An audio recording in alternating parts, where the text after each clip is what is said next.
She murdered her children, then lied to the world. I can't sleep, I can't eat, I can't do anything but think about them. For 9 days, the nation searched in vain. Susan Smith has been arrested and will be charged with 2 counts of murder in connection with the deaths of her children. She slammed the door on him and let him roll. Deliberately, premeditatedly murdered Michael and Alex.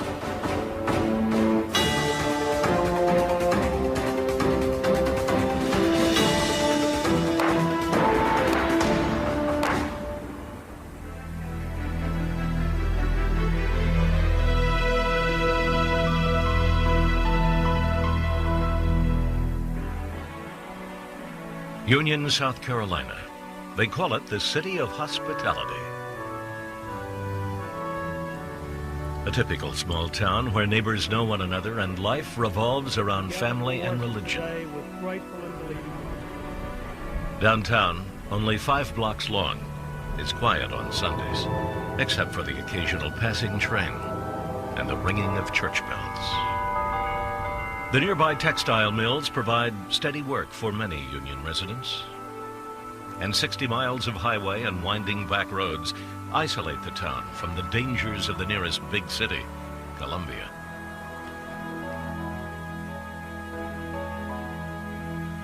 Around 3:30 p.m. on October 25th, 1994, Susan Vaughan Smith left the Conzo Products Company, a fabric trim and tassel manufacturer, where she worked as a secretary. She was upset. Her boyfriend, Tom Findley, the son of the company owner, had recently ended their relationship. At the time, Susan was separated from her husband, David, and had been dating Findley for a few months. The late afternoon air was beginning to chill as the 23-year-old Smith arrived at the daycare center to pick up her 2 young children, 3-year-old Michael and 14-month-old Alex. Unable to get thoughts of her boyfriend out of her head, she stopped at a tavern on her way home, where she sat in the parking lot, talking to a friend from work. She then returned to the office with her kids, hoping to patch things up with Tom. Her efforts failed. At around 6 p.m., Smith finally arrived at her small house on the northern edge of town. After making the boys a dinner of pizza, Susan called her friend at the tavern to see if Tom Findley was there, and if he had mentioned her name. He was, but he had not. Between 7:30 and 8 p.m., Smith strapped her 2 sons into their car seats in the back of her 1990 Mazda Protege. She would later say she thought a drive through the countryside might help clear her head. That she stopped at Walmart to do some shopping, and then got back into the car, intending to drive to a friend's house, but she never made it there. According to the story Smith would later tell, she was stopped at a traffic light behind the Monarch Mill textile plant, 2 miles from quiet Main Street, where a black man broke into her car with a gun in hand. "Drive or I'll kill you," Susan would later report the man as saying. Panicked, Smith said she did as she was told. They drove east on Highway 49, she said, away from downtown Union, the gun pressed against her ribs, the boys crying in the back seat. After about 10 minutes, they reached the access road to John D. Long Lake. Susan said the man abruptly told her to stop the car and get out, then stuck the gun to her side. Smith said she pleaded frantically for her children, but the black man pushed her out of the car and drove off with Michael and Alex. She ran to the nearest house, sobbing and crying for help. The family called 911. Did he have any weapons, gun, anything? He's got a gun. Got a gun? Yes, ma'am. Within minutes, Union Sheriff Howard Wells was on the scene. He immediately notified the FBI and the South Carolina Law Enforcement Division, known as SLED, a highly trained state police investigative unit. They dispatched agents to Union to assist the sheriff in the search for the alleged carjacker.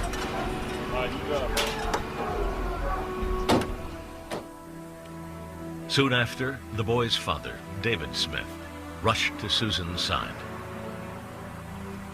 When I got there, she was hysterical. I had to literally pick her up off the floor and take her into the other room and sit down with her on the couch. Later that night, David called his father. I said, she ain't holding the bumper. I would have, they wouldn't have drove off of my kids. I was something when that car would have still been in my hand and he drove off, But there was never any doubt, in his mind that the kids were kidnapped. I believed Susan. As I've stated before, 100%, completely. Never beyond that I didn't believe her beyond a shadow of a doubt, never. David, like most people in Union, believed Susan Smith's story. By the next morning, word of the kidnapping had spread rapidly. Many residents would dedicate countless hours to a 9-day search for Michael and Alex Smith. A search that would end not in the safe return of the boys, but in the exposure of a lie that would shock the nation. On the surface, there was little reason to doubt Susan Smith's story. By all accounts, she was a dutiful and loving mother. In high school, she had been a member of the National Honor Society and was voted friendliest girl by her classmates. But as the search began for the two little boys, the image of their tearful mother pleading for their safe return turned into a sickening lie. Police would later learn that 5 days before the disappearance of her boys, Smith had said to a friend, "I wonder what life would be like if I didn't have kids."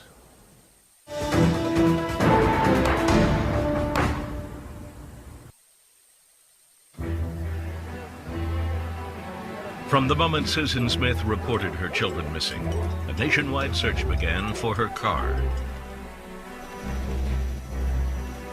In South Carolina, officials led by State Police Chief Robert Stewart began a parallel investigation, as is commonplace in cases of child abduction.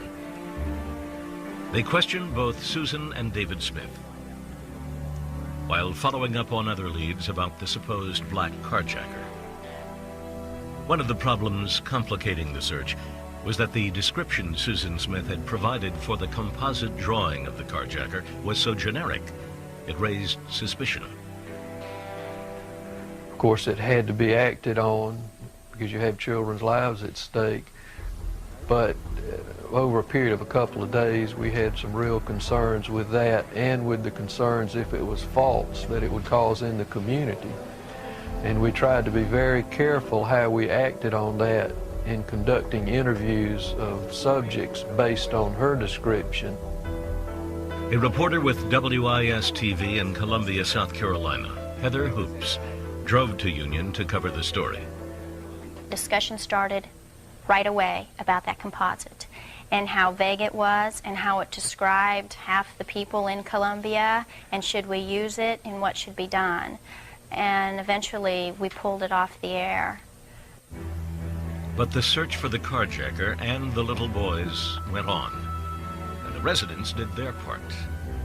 They assisted police by printing thousands of missing posters, distributing photos, tying yellow ribbons around mailboxes and telephone poles, and scouting wooded areas on horseback. Local and national media descended on Union and beamed the story around the world. Before long, Susan appeared with her husband David to make a tearful plea for the return of their children. I can't sleep, I can't eat, I can't do anything but think about them. And I just want to hug them so bad and tell them I love them.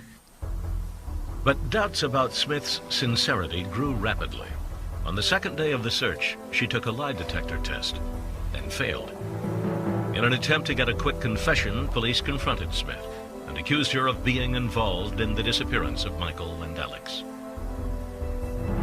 She immediately became belligerent, cursed the agent, and that was the end of it. So we knew she was the kind of person that we would have to very easily work into a confession. You couldn't intimidate her into it.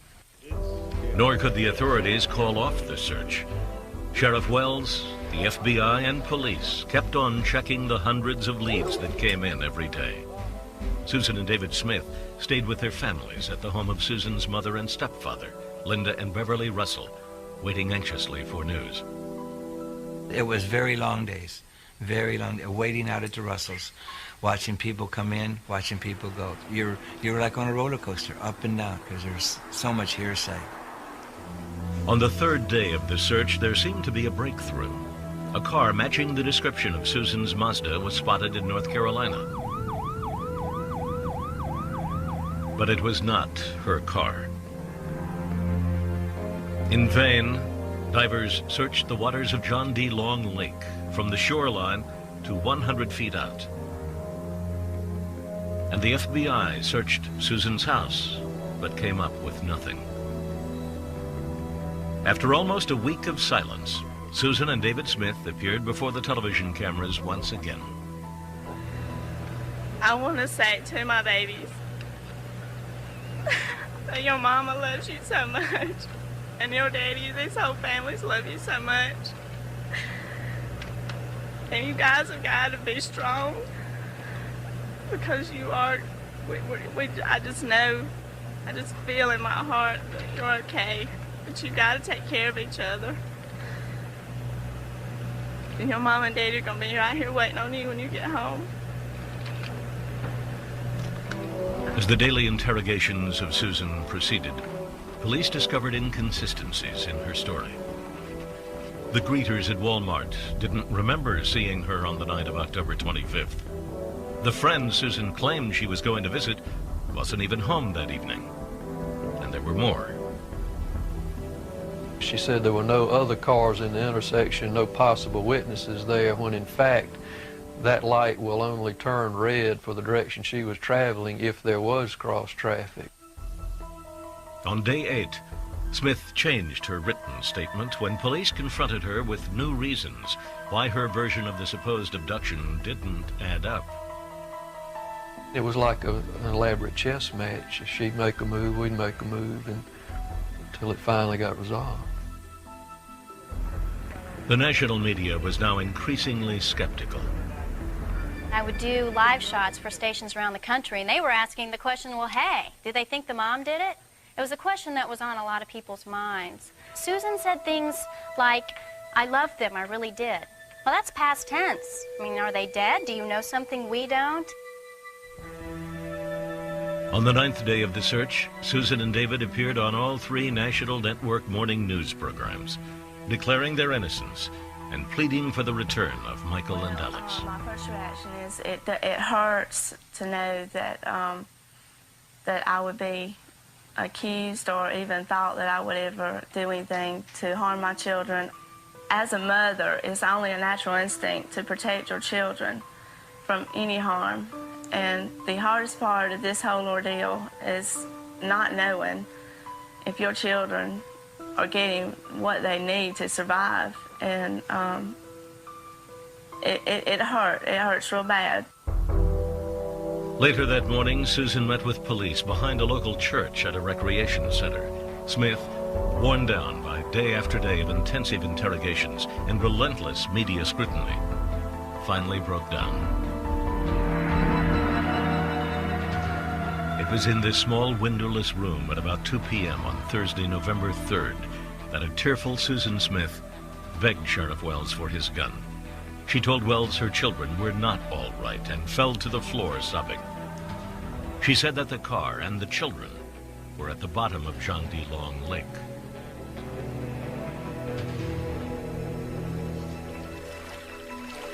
Divers found the car 122 feet from the shore, upside down, under 18 feet of water.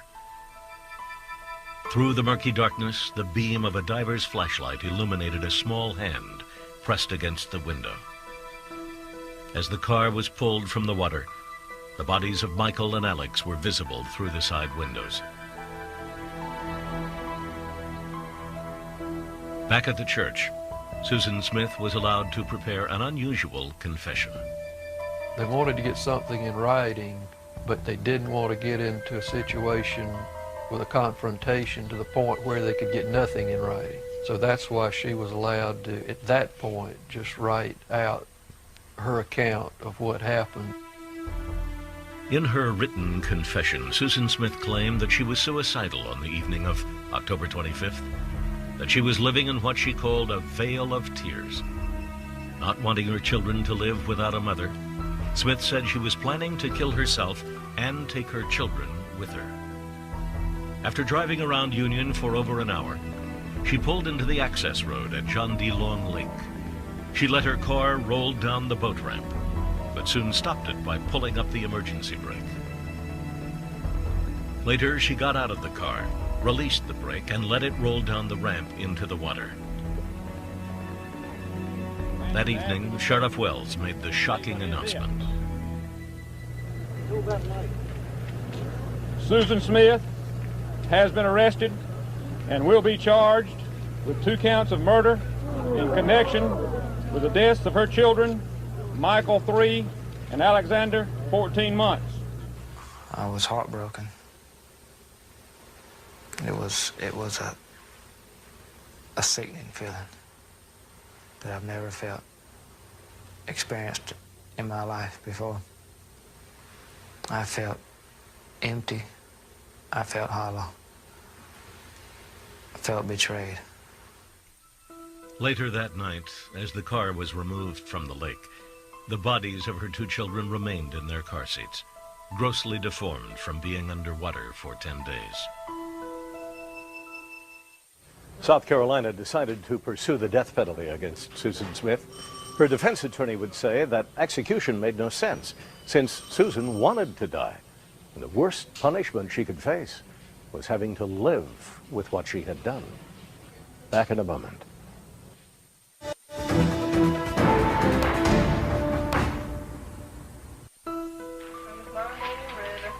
The nation was stunned by the deaths of Michael and Alex Smith. Even more shocking was that the confessed murderer was also their mother.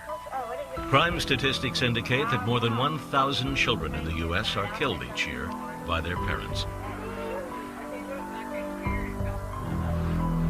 Susan Smith, having waived her right to a bond hearing, sat in jail as thousands of people streamed into the funeral home for the closed casket visitation of her 2 little boys.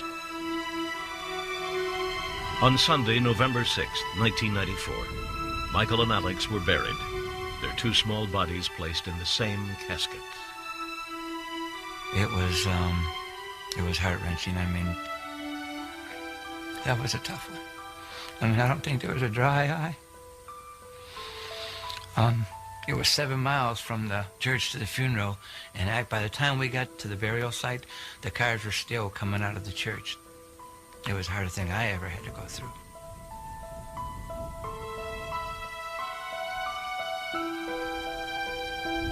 With the arrest of Susan Smith, the town of Union began to mourn as quickly as it had rallied to Susan's side.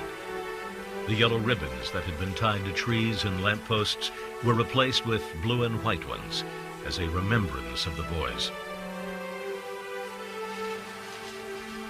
The boat ramp at John D. Long Lake was transformed into a shrine for Michael and Alex.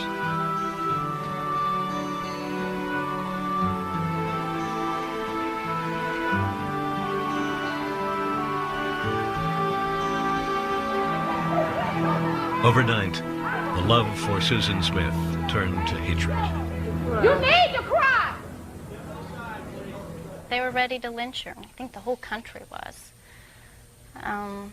They didn't have any answers for what she did. They couldn't understand how she would do something like this to their family member, and they wanted her hiding. Many in the town of Union felt betrayed by Susan Smith, especially members of the African American community, since Smith had chosen to falsely blame a black man for the crime. On December 12th, Susan was indicted on 2 charges of murder. On January 16th, the Union County Solicitor, Tommy Pope, who would prosecute the Smith case, announced his decision to seek the death penalty. The state of South Carolina hereby serves you with notice that the state intends to seek the death penalty in the above captioned case, State versus Susan Smith, indictment for murder, alleged that Susan Smith did in Union County on or about October 25th, 1994, feloniously, willfully, and with malice aforethought, kill one Alexander Tyler Smith by means of drowning, and said victim died as a result thereof. State of South Carolina versus Susan Smith, indictment for murder. That indictment was alleged Susan Smith did in Union County on or about October 25th, 1994, feloniously, willfully, and with malice aforethought, killed one Michael Daniel Smith by means of drowning. Said victim died as a result thereof. Smith was appointed a public defender named Judy Clarke. Susan's mother and stepfather mortgaged their house to hire a second defense attorney with experience in death penalty cases, David Bruck. The death penalty is, for her, beside the point. She says over and over again that she wishes she could just die so that she wouldn't have to hurt anymore. Judge William Howard, who would preside over the case, set the ground rules in a number of pretrial hearings. He started by imposing a gag order on everyone involved in the case and ruling that cameras would be banned from the courtroom. At the same time, the Simpson case was being tried and had started several months earlier, so we had the benefit of seeing what was going on out there. I felt every time I came into the courtroom that the level of anxiety that I saw was greater than I had seen before, and that it was affecting the way people were addressing the issues, the time that was involved. The media coverage had been so intense, many believed it would be impossible to find a fair and impartial jury in Union. Under the law, defense attorney David Bruck could have requested a change of venue, but he decided that a local jury would most likely work to Smith's favor. The prosecution's image of her was of a non-human, a Beelzebub-like character, of just unimaginable coldness and evil. And I thought it would be easier to sell that to a jury of strangers somewhere across the state than to a jury in Union County, because they would be asked to believe that this diabolical figure had grown up in their midst for 23 years and no one had noticed. Jury selection began on Monday, July 10th. By Saturday, 9 men and 3 women had been chosen. 4 jurors were black and 8 white. Judge Howard sequestered them in a nearby hotel. He had set the stage for speedy and efficient justice. In comparison to the O.J. Simpson criminal trial, which took 9 months to reach a verdict, the fate of Susan Smith would be known in only 17 days. With the guilty verdict all but inevitable, the real question in the courtroom was whether Susan Smith would face the death penalty. Next, the defense, with a clever move, takes control of the trial.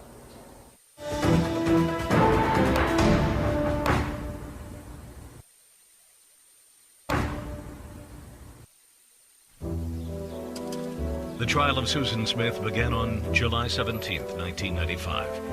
It might have been a simple one, but the prosecution made what some believe was a major blunder. They decided to try and show why the defendant killed her 2 sons, even though the law did not require that they prove a motive, and they could have won without doing so. Each day, the Union courthouse was packed. Many more waited outside for a chance to get inside. Not much of a mother. Whatever they do to her can't be enough. Anybody that could drown her babies, any mother could drown her babies, they've nothing to her. Those who did get inside wouldn't hear Susan Smith speak.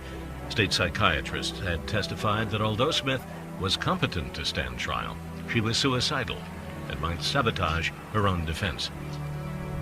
Under South Carolina law, death penalty trials are divided into 2 parts. The first determines guilt or innocence. The second decides the punishment. The guilt phase of the Smith trial was essentially an open and shut case for the prosecution. In a written confession, Smith had admitted she had let her car roll into the lake with her children strapped in the back seat. There was little chance that Susan Smith would be found anything but guilty. We didn't feel that there was any defense to the murder charge at all. So the best thing and the worst thing were the same thing, as we felt like there was going to be a murder conviction. The fact that within minutes of this crime she was telling a lie about what had happened to her children made it quite clear that she knew that it was wrong to have killed her children, and that, or at least that she would get in trouble for it. And that's the end of any insanity defense. But the state wasn't taking any chances. The defendant had extremely capable attorneys. They would test and they would push against our case. And if they met with resistance, they'd say, well, we're not contesting that. But if it was soft, I can guarantee you they would continue to push right through it. And so part of our job that a lot of people never realized was making sure that every I was dotted and every T was crossed on each and every step. As part of their thorough approach, prosecutors began the case with a motive. They argued that Susan Smith murdered her children in order to win back her wealthy boyfriend, Tom Finley, who was known throughout Union as the most eligible bachelor, lived in his family's mansion, worked for his father's company, and was Susan Smith's ticket to the good life. Much of the prosecution's case revolved around a letter that Findlay had sent to Smith a week before the murders. In the letter, he outlined the reasons why he was ending their brief relationship. One of them was her children. Findlay wrote, "There are some things about you that aren't suited for me, and yes, I am speaking about your children. I'm sure your kids are good kids, but it really wouldn't matter how good they may be. The fact is, I just don't want children." When you've got a letter that says, you know, we could be together, but I'm not ready to have kids, I mean, you know, it's pretty clear-cut as I see it. Under South Carolina law, the prosecution did not need to prove a motive to win a conviction in the murder case. They only had to prove it was premeditated by a mere second. Smith had conceded that in her own confession when she wrote, "I did go part way down the ramp, but I stopped. I went again and stopped. Then I got out of the car. I dropped to the lowest when I allowed my children to go down that ramp into the water without me." Really, the state was going to get a murder conviction just for showing up. She had confessed to capital murder. We knew that the confession was not going to be thrown out. However, the state made the decision to try to prove motive at the guilt phase. We expected them to do it. We thought it was a mistake, but we thought it was a mistake they were going to make, and they did. A mistake, according to Bruck, because it opened the door for the defense to present its own counter-argument about Smith's motive. That she was not a cold, evil killer, but a loving, immature, and troubled mother who could not cope with life. That the deaths of Michael and Alex were actually a result of Smith's botched attempt to commit suicide. An argument for which there was some evidence in Susan's past, according to the spokesman for the hospital that evaluated Smith's mental fitness to stand trial. Susan had been suicidal in high school to the point that she was briefly hospitalized in the psychiatric unit. Her father had committed suicide, and we know that individuals whose parent commit suicide, they're higher risk for suicide. These facts were brought out in the trial. Also, she had depression. It's plausible that she was very depressed that evening. She had been trying to get Tom's attention. He had been turning her off. This was very important to her. Now that the door had been opened by the state, the defense walked right through it, presenting evidence of depression and alcoholism in Susan's family tree. The impact of her father's suicide when Susan was only 6 years old. And most shocking, the admission of sexual abuse by Susan's stepfather, Beverly Russell, head of Union County's Christian Coalition and chairman of its Republican Party. His abuse had begun when Susan was 15. The most recent incident was 3 months before the drowning of Michael and Alex.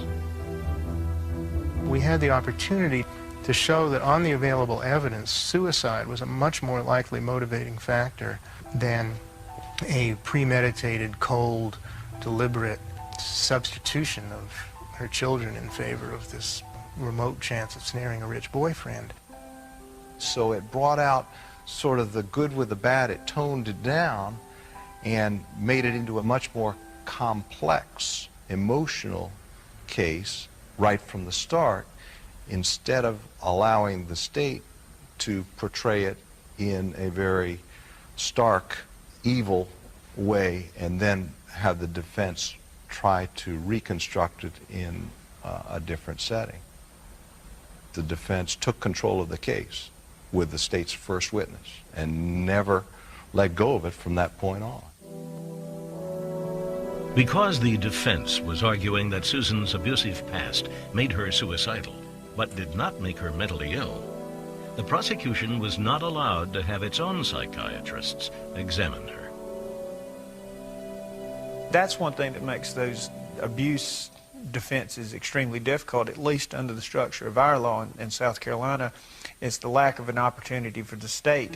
You know, you're basically using the defense of something unusual in the defendant's mind, but then you don't give us a chance to peer into their mind. It's almost like you putting up a witness and getting to get direct examination, but not allowing me to cross-examine them. The defense psychiatrist did say Susan intended to kill herself and, quote, take her children with her, a point which the prosecutors really jumped on, saying, well, she didn't commit suicide, and you can't suicide a child. Now, it's plausible that someone could decide to commit suicide and take their children with them. This has occurred in other instances. However, her method here of committing, quote, suicide is very unusual. There are so many opportunities to get out. Now, her kids are strapped into the car seats. I mean, whatever's going to happen is going to certainly happen for them unless she rescues them. The defense psychiatrist conceded something else about Susan Smith that for some members of the jury proved her guilt beyond any doubt. His testimony led me to believe, yes, she is guilty. He said that she understood right from wrong. The way she made decisions was not rational, but she understood that it was wrong what she did.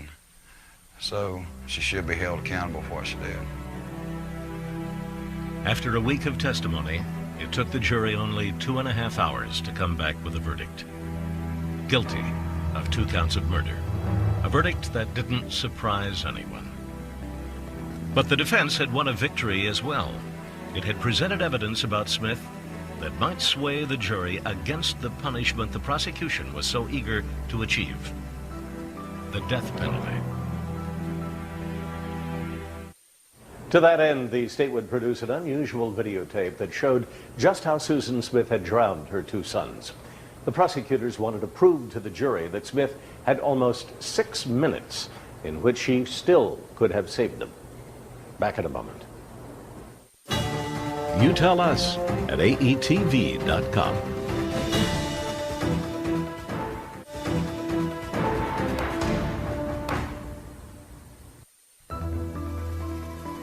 On July 24th, the penalty phase of the Susan Smith trial began, with graphic and emotional testimony from both sides. The prosecution, in its bid for the death penalty, would visually recreate the deaths of Michael and Alex Smith. And the defense, in an effort to keep Susan Smith off death row, would use her friends and family to explore the most painful events of her life. The defense also had another argument against executing Smith. I think it was clear that that life would be a more severe punishment for her because she loved those children. It sounds strange to say, but she did. And the full horror of what she had done weighed on her more heavily than on anybody else. And it was obvious that was going to stay with her for the rest of her life. The longer her life, the more she was going to hurt. And so the idea of the death penalty as retribution didn't really ring true for Susan. But the prosecution was about to present a very compelling piece of evidence, hoping to sway the jury in its favor.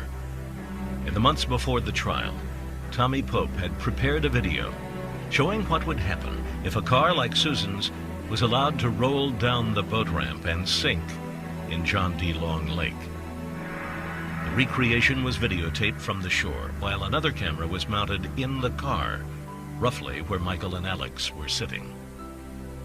You got in your mind, well, it'll occur this way, or a car will drop like a rock, or it'll float forever, you know, all the different things. And ultimately, the byproduct of the test, in addition to telling us some things about flotation characteristics, it gave us an internal view of how that car filled up with water, and basically gave us a view of what Michael and Alex would have been facing as the means of their death.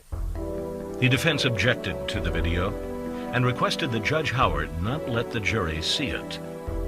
They claimed that the daylight and the divers floating in the water next to the car gave a false sense of rescue that Susan Smith, alone in the dark, would not have had.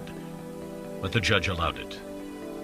In the overall sense, what you're evaluating is relevance, whether or not something is relevant.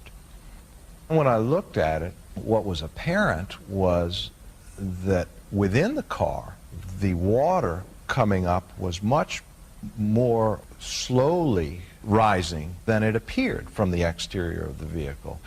Again, relevant now on the issue of just what could have been done to save the children and how long was the time frame in which something could have been done. And so it was at that point that I thought it really was relevant in that sentencing setting. The jury sat and watched as it took the water almost 6 minutes to reach the level of the car's interior camera. That was kind of emotional for me. I didn't realize it would take a car that long to sink. Was it 5 minutes, 52 seconds, something like that? And they took all the sound away. What made it even more eerie, they took all the sound away in the courtroom. You just sitting there watching that car float out in the water. It was really emotional. David and I watched the reenactment. It was not shown to the court.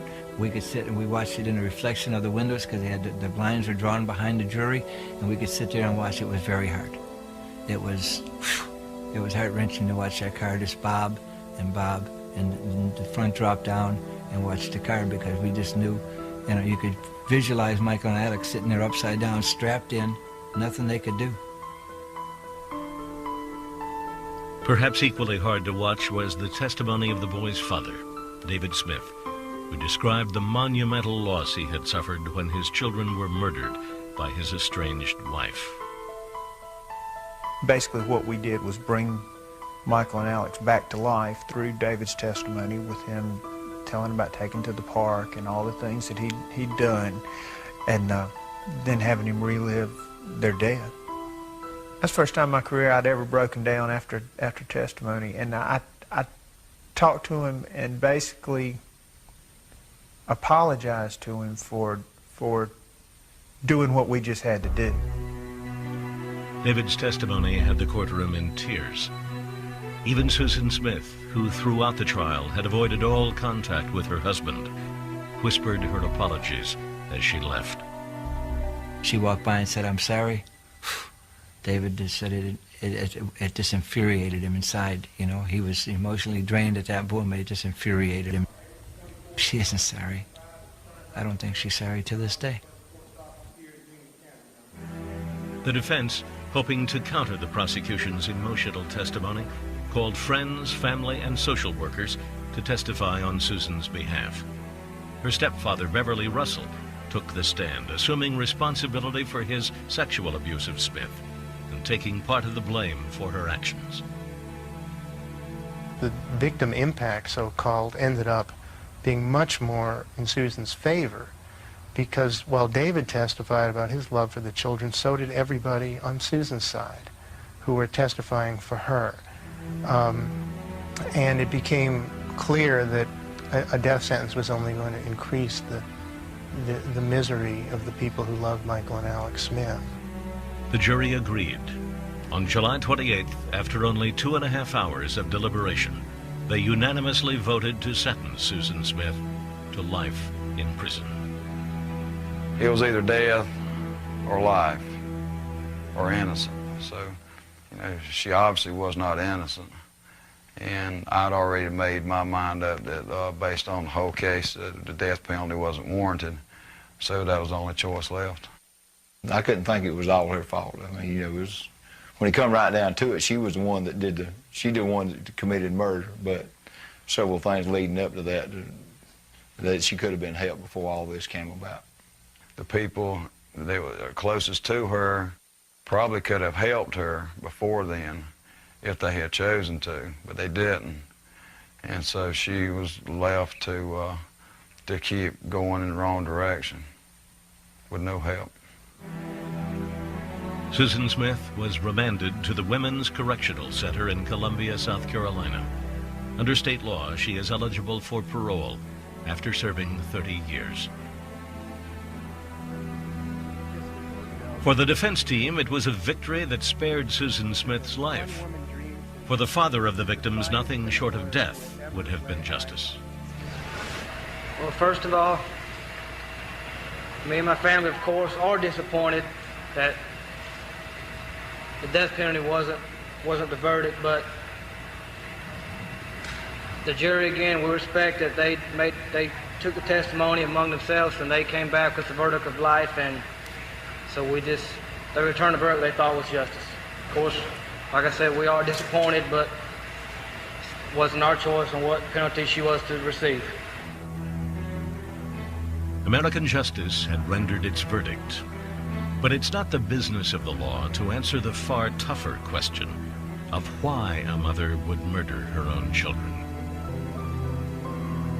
I can't say that any theory of why this horrible thing happened makes sense, because murdering your own children like that in love does not make sense. And we were really left just looking at what explanation was, made more sense than any other, or was less crazy than any other. Her confession said that she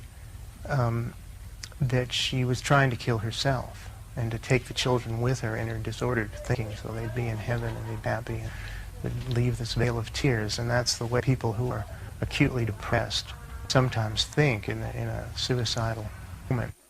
She made a conscious decision to stop, to get out, and to still make the car go on in the lake with 2 kids in the back. You know what I mean? It wasn't these random, I somehow saved myself.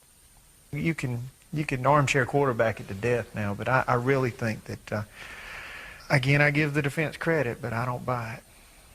She deliberately, premeditatedly murdered Michael and Alex, slammed the door on them and let them roll. And I feel today that, even to this day, that justice was not done.